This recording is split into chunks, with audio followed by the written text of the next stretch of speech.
Closing time. Every new beginning comes from some other beginning's end. What do you do after you've run a race that you've been training for a while?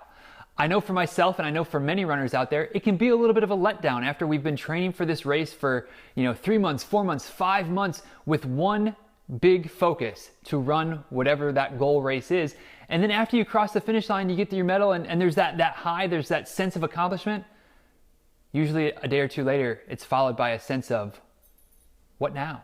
What's next on the agenda? So today I want to talk about a few strategies that you can use, a few things that I've done in the past to help me kind of transition from one race into what is going to happen next. And the first thing that I think is vitally important for us as runners to do is to simply take a little bit of a break.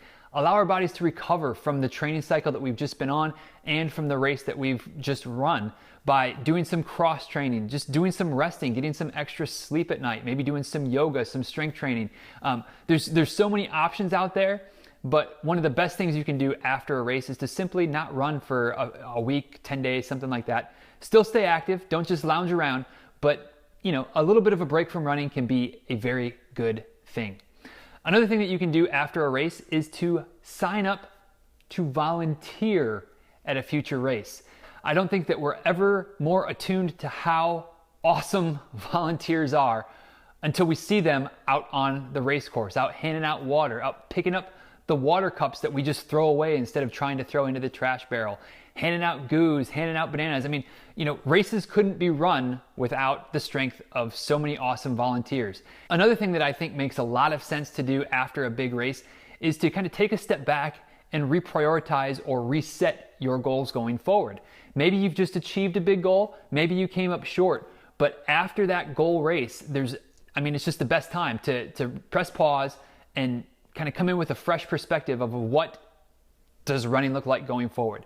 Do you need to work on your endurance? Do you need to work on your speed? Do you need to work on the mental toughness, which is usually what I need to focus on after a big race? But what can you work on going forward and come up with a new plan? After that race, reset your goals and come up with a plan to help you achieve those goals.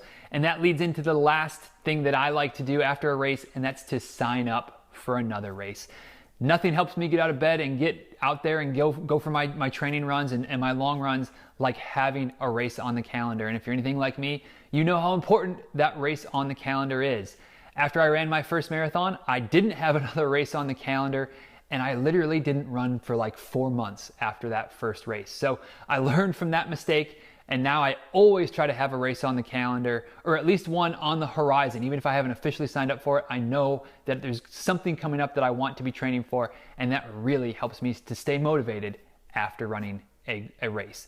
So those are my tips. I'd love to hear what yours are. Leave me a comment down below and let me know how you deal with the post-race blues. Closing time.